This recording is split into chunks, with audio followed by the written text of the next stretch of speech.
पवित्र शास्त्र बाइबल आध्यात्मिक मार्गदर्शन की प्रस्ताव के खजाना के रूप में भरल बा।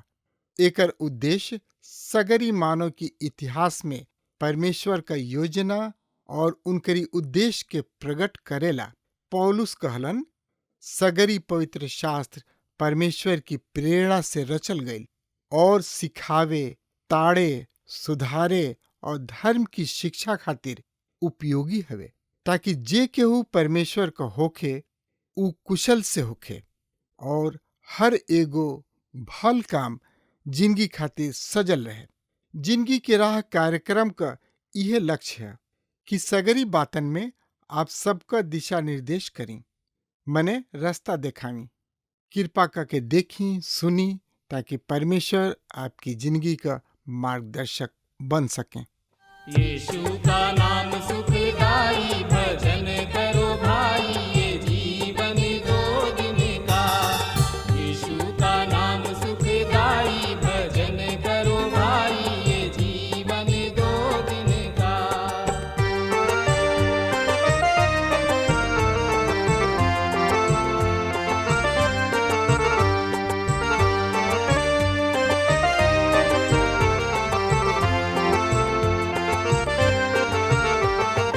ई जिंदगी जैसे बहे बहरिया,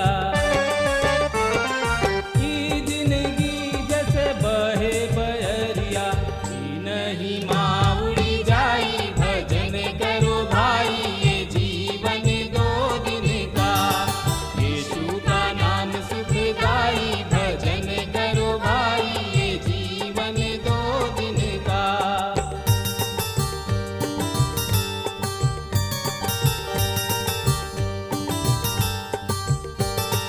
ई जिंदगी पर गर्व न करना, ई जिंदगी पर गर्व न करना, छाया समान ढली जाई, भजन करो भाई, ये जीवन दो दिन का। यीशु का नाम सुखदाई, भजन करो भाई, ये जीवन दो दिन का। पिछला संदेश में हमनी के देखले रही जा परमेश्वर के कबो केहू ना देखल। कुछ लोग एह वक्तव्य के धर्म ग्रंथ में दिहल गोल उदाहरण द्वारा चुनौती देताड़े, और ये हमनी के देखले रही जा कि परमेश्वर के दर्शन के पौल परमेश्वर दानियल के सामने प्रकट भइले।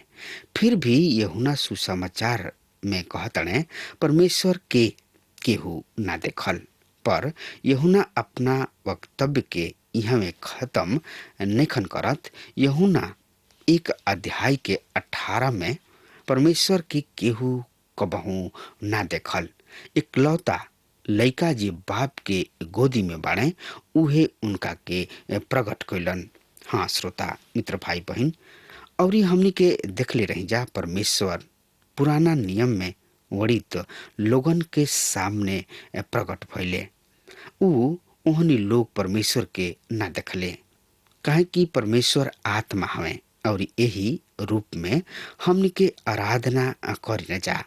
उ लोग जवन देखले उसे यह दर्शन परमेश्वर के दर्शन कहल जाला। ई कि परमेश्वर खुद के एह मनुष्य पर कोनो स्वरूप में प्रकट कैलन, पर खुद के आपन सब संपूर्णता के साथ प्रदर्शित ना कैलन। ऐसे यूहन्ना प्रभु यीशु मसीह के स्वर्ग आरोहण के बाद भी अपना पत्री में ई कहताने कि परमेश्वर के कभी केहू ना देखल। प्रभु यीशु मसीह फिलिप्पुस से कहलन, जे हमरा के देखले बा उ पिता के देखले बा। पर उ उनका के कैसे देखले? उ मनुष्य रूप में एहतरी छिप गइलन कि बहुत ऐसन लोग जे उनका के देखल उनका के ना पहचानल उहाँ नासरत में मानव रूप में पलले बढ़ले और पोसैले। ऊ ई ना जानले कि ऊ परमेश्वर के बेटा हवे। कबो केहू मनुष्य परमेश्वर के उनका समग्र संपूर्णता में न देखले और आज भी सत्य बा। हाँ श्रोता मित्र भाई बहन, यहुना कौना बिंदु पर बल दे रहल बाड़े। ई ऊ ह कि कौनो भी मनुष्य कबो उनका के ना देखल, पर परमेश्वर खुद विश्वासी सबके परस्पर प्रेम करे के द्वारा प्रकट कर सकताणे। चूंकि इस संसार प्रभु के ओहतरी ना देखले जिसे कि ऊ वचन में पेश कल गुल बा, उनकर खातिर परमेश्वर के प्रेम के जाने के एगो केवल रास्ता ओ विश्वासी सबके जिंदगी है जौन की परमेश्वर के अगुवाई करला। हमनी में से केहू भी परमेश्वर के प्रेम तब तक ना जानल जब तक कि परमेश्वर हमनी खातिर उनका के क्रूस पर ना देखौले। जब प्रभु यीशु मसीह हमनी खातिर मुअले और ऊ एकरा के हमनी खातिर पवित्र आत्मा द्वारा प्रकट कैले। हाँ श्रोता मित्र भाई बहन, त एकरा बारे में और ज्यादा से ज्यादा जानकारी खातिर रउआ आपन पवित्र शास्त्र बाइबल निकाल लेनी है। तो ओहमे देखी रोमियो के पत्री 5 अध्याय के 8 पद एह तरी से बखान कर रहल बा। बाकी परमेश्वर हमनी पर आपन प्रेम के भलाई ए तरीका से प्रकट कर सकतानी कि जब हमनी के पापिए रहनी जा तबे मसीह हमनी खातिर मुँह गइले। हाँ श्रोता मित्र भाई बहन, ये आज भी सत्य बा कि केहू भी कबो परमेश्वर के ना खोजल। ऐसे परमेश्वर मनुष्य सबके खोजे खातिर अइलन। वो 1900 बरिस पहले ए पृथ्वी पर अइलन, खुद के प्रभु यीशु मसीह के रूप में प्रकट कैले। और आज जौन कुछ भी हमनी के परमेश्वर के बारे में जानतानी जा उ मसीह के जानला के द्वारा ही जानतानी जा। हम नहीं जानत कि परमेश्वर का महसूस करताणे। हम नहीं जानत कि वो कुछ चीज सब के बारे में का जानताणे, पर जब हमनी के प्रभु के अनुसरण करी न जा तो उनकर आवाज सुनी न जा। प्रिय श्रोता मित्र भाई बहन, हम जानतानी कि परमेश्वर का सोच रहल बने। हम उनका दिल के धड़कन सबके महसूस कर सकतानी। हम जानतानी कि कौन अंतिम संस्कार के समय वो कैसन महसूस करताने, काहे कि वचन हमनी के बतावेला। यूहन्ना 11 अध्याय 35 पद, प्रभु यीशु मसीह के लोर गिरे लागल। हाँ श्रोता मित्र भाई बहन, हम जानतानी कि ऊ नन्हा बालक के खातिर ऐसन महसूस करले, काहे कि ऊ उन्हें अपना गोद में उठौले और उन्हें आशीष भी दिहले। हम ए बात के जानतानी काहे कि प्रभु यीशु मसीह ऐसन और ऊ परमेश्वर के प्रकट कैलन। ए दुष्ट संसार जौना में हमनी के रही न जा परमेश्वर के कैसे जनले। दुर्भाग्यवश आज बहुत से विश्वासी ए संसार के प्रसन्न करे के बदले संसार के खुश करे के कोशिश करलन। हम ओ बात के गंभीर चिंता करीना कि संसार हमनी के बारे में का सोचला। 20 साल के उम्र में हम ई चिंता करीना कि संसार हमारा बारे में का सोचला। 40वां साल में ई संसार हमनी के बारे में बिल्कुल भी ना सोचत रहे। ई लगभग सच बा। हमनी के ए बात में एगो साक्षी बानी जा। हमनी के कैसे साक्षी दे रहल बानी जा का सुसमाचार के द्वारा। हाँ ई बहुते ही महत्वपूर्ण बा। पर ई संसार प्रेम के भूखा बा। संसार नहीं के जानत कि प्रेम का ह।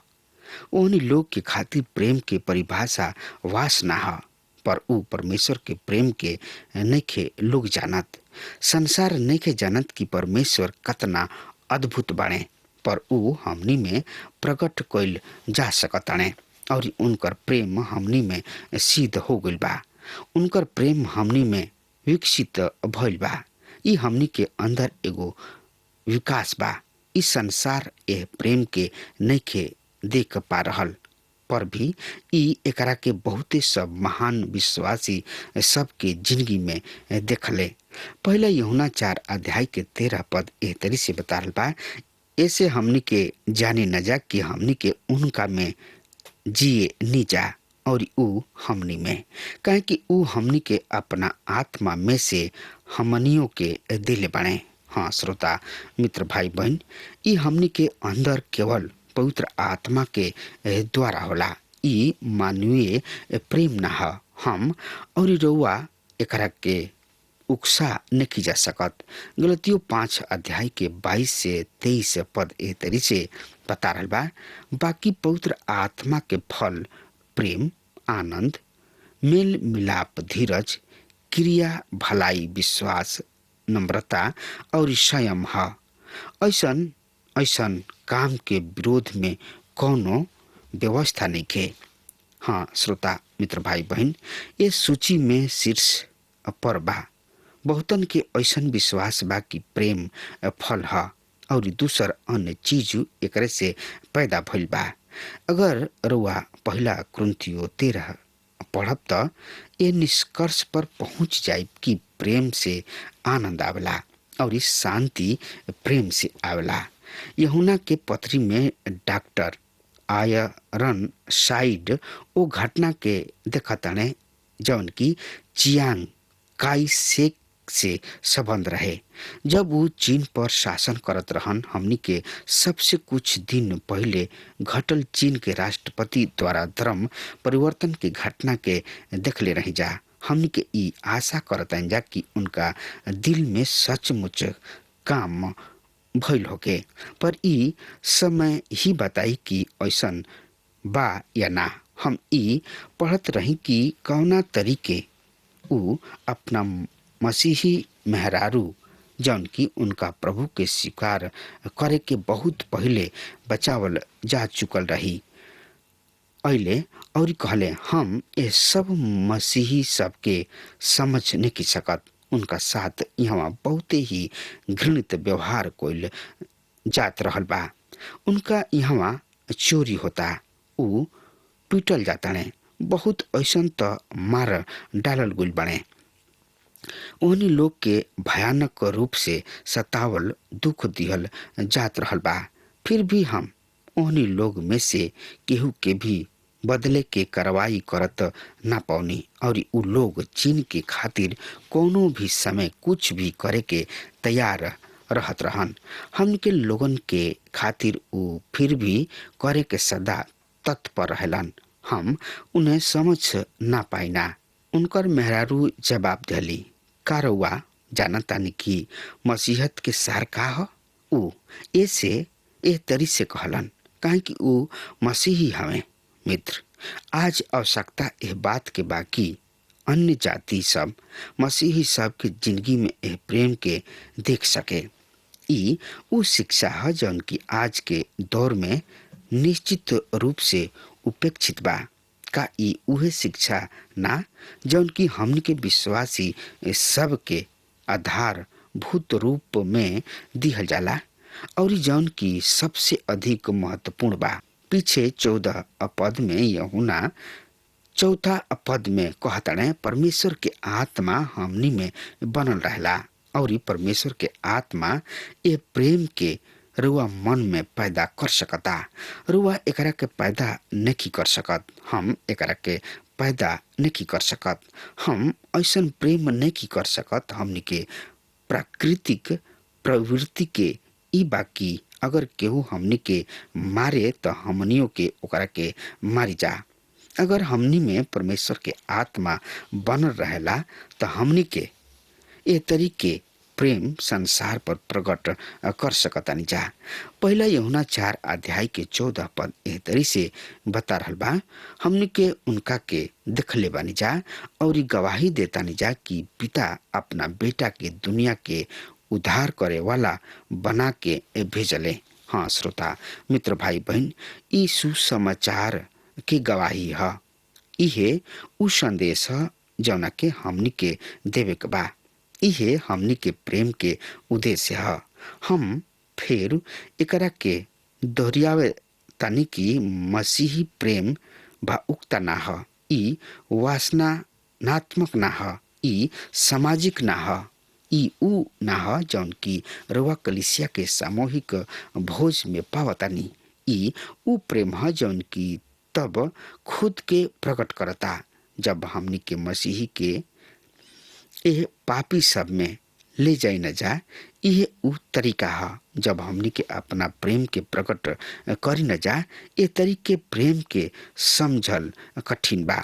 हम अनेक देश में प्रभु के सेवक के साथ गोल बानी और जौन की एगो बात हम गौर कैनी ऊ ई की प्रभु के ई सेवक लोगन से बहुत ही प्रेम करलन और ऊ जौना तरीके लोगन से प्रेम करलन ओमे से बहुत सा प्रेम कईल कठिन बा, पर ऊ ऐसना लोगन से प्रेम करलन और इहे ऊ चीज ह जौना के करे के आज्ञा परमेश्वर ओहनी लोग के दिल बाणे। अगर वह पहिल जाइब त संभव बा कि रुआ लोगन से प्रेम ना कर पाई, पर उनका बीच सेवकाई कैला के बाद, हाँ प्रिय श्रोता मित्र भाई बहन, रुआ खुद ही उनका से प्रेम करब, अन्यथा रुआ परमेश्वर के संतान नहीं हो सकत। पहला यूहन्ना 4 अध्याय के 15 पद ए तरी से बतावता, जे केहू ई मान लेला कि यीशु परमेश्वर के बेटा हमें तब परमेश्वर ओकरा में और ऊ परमेश्वर में जियला। हाँ मित्र, यहाँ से रुआ परमेश्वर के साथ एगो शुरुआत करतानी। ई मत कही कि कुंवारी के गर्भ धारण महत्वपूर्ण के सुसमाचार ई बा। पहला कुरिन्थियों 15 अध्याय 3 और 4 पद, ऐसे हम सब बात से पहले तोरा के उहे बात पहुंचा देतानी जौन की हमरा कीने पहुंचल रहे कि धर्म शास्त्र के वचन के कहला के जैसन प्रभु यीशु मसीह हमनी के पापवन खातिर मुँह गइलन और गाड़ल गइलन, जैसे कि पवित्र शास्त्र में लिखल बा कि तीसरा दिन जी उठले। हाँ श्रोता मित्र भाई बहन, अगर ऊ ना रहन जौन की ऊ कहले कि बा तो उनकर मृत्यु और उनकर जी उठल दोनों व्यर्थहीन बा। सच त ई बा कि ऊ मृतक सब में से जी ना उठले। अगर ऊ ना होखते जौन की ऊ कहले कि बा, पर ए बात के स्पष्ट प्रमाण बा कि ऊ मृतक में से जिंदा भइले और ई ओह बात के प्रमाण बा कि ऊ कुंवारी से पैदा भइले। प्रभु यीशु मसीह परमेश्वर के बेटा हवे। परमेश्वर उनका में बनल रहलन और ऊ परमेश्वर में। इहे कारण बा कि प्रभु यीशु मसीह कहले। यूहन्ना 5 अध्याय के 24 में हम पढ़तानी, हम तोहनी लोग से सच सच कहतानी, जे हमार वचन सुन के हमरा भेजे वाला के विश्वास करला हमेशा के जिंदगी उनके ह और उनका पर सजा के हुक्म ना होला, पर ऊ मौत के पार होके जिंदगी में प्रवेश कर चुकल बा। हाँ श्रोता मित्र भाई बहन, ई कैसन संभव बा? एकरा पूर्व यूहन्ना 5 अध्याय के 19 पद में कहताने, ए पर यीशु ऊ लोगन से कहले, हम तोहनी लोग से सच सच कहतानी कि हम अपना से कुछ नहीं कर सकत, खाली ऊ जौना पिता के करत देखिना, काहे कि जौन जौन काम के ऊ करलन उनका के हम ओसे ही करिना। हाँ श्रोता मित्र भाई बहन, ऊ मृतक के जीवित करे जा रहल बाणे और ऊ मृतक के न्याय करे जा रहल बाणे और एह तरी ऊ आज रउआ से जवन बाणे कहे जा रहल बाणे। अगर रउआ उनकर आवाज सुनब और उनका पर विश्वास करब त मुक्ति पाइब। आई अब देखल जाओ पहला यूहन्ना 4 अध्याय के 16 पद के एह पद में एह तरी से लिखल बा, जौन प्रेम परमेश्वर हमनी से राखेलन ओकरा के हमनी के जान गोल बानी जा और ओकरा ऊपर विश्वास कैले बानी जा।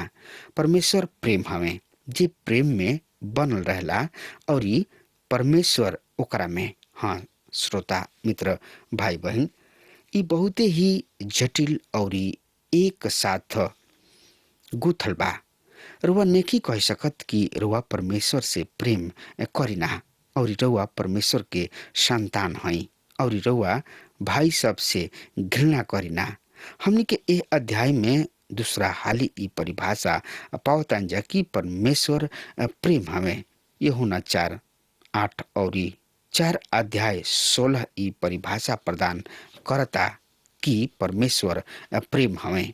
पहला यूहन्ना 4 अध्याय 17 पद, यही से प्रेम हमनी में सिद्ध होला कि न्याय के दिन में हमनी के हिम्मत होके, काहे कि जैसन उ बाणन वैसे ही हमनियों की दुनिया में बानी जा। हाँ श्रोता मित्र भाई बहन, हमनी के प्रेम सिद्ध बन गइल बा और एकर अर्थ परिपूर्ण हो गइल कि हमनी के न्याय के दिन हिया होके। अगर हम और रउआ परमेश्वर से प्रेम करतानी, प्रभु यीशु मसीह से प्रेम करतानी जा, त ये हमनी के हियाव प्रदान करता और ये हमनी के न्याय के दिन के कोनो भय ना रही। काहे कि जैसन उ बाणे वही तरी संसार में हमनियों के बानी जा। दूसरा शब्द में हमनी के बिल्कुल प्रभु यीशु मसीह के समान बानी जा। उ मृतक सब में से जी उठले और उनका किने जिंदगी बा, हमनी किने भी जिंदगी बा और उ उहवा हमनी खातिर परमेश्वर के दहिना ओर बाणे।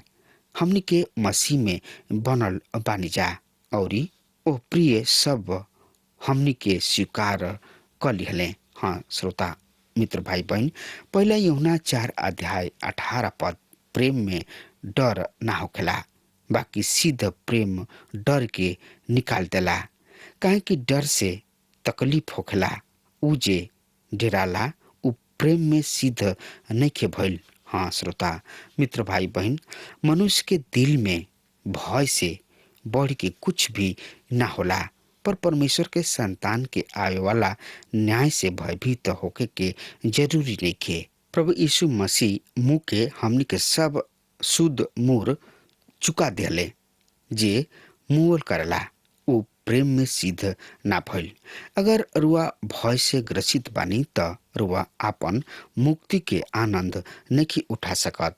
आनंद प्रेम से पैदा होला और अगर रुआ प्रभु यीशु मसीह से प्रेम करतानी, परमेश्वर और अपना भाई सब से प्रेम करतानी, भय निकाल दिहल जाला।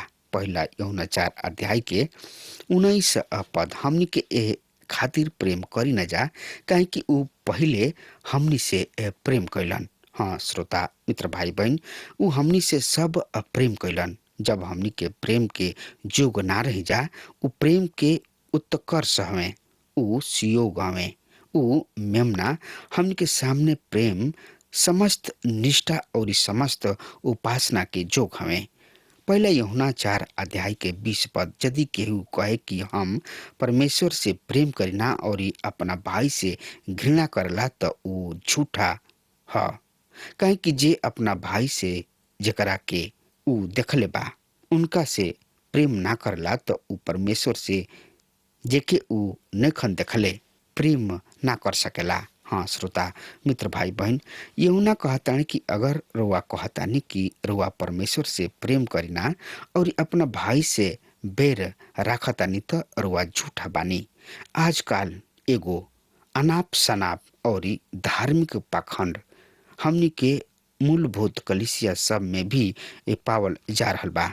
अगर हमनी के अपना भाई सब से प्रेम ना करीना तो हमनी के परमेश्वर से भी प्रेम ना करीना जा। पहला यूहन्ना 4 अध्याय 21, हमनी के उनका से हुकुम मिलल बा कि जे परमेश्वर से प्रेम करला वो अपना भाई सब से प्रेम करे। ई एगो आज्ञा ह। परमेश्वर रुआ से ना कहलन कि तोहरा के ई पसंद बा अथवा तू का चाहतड़ा।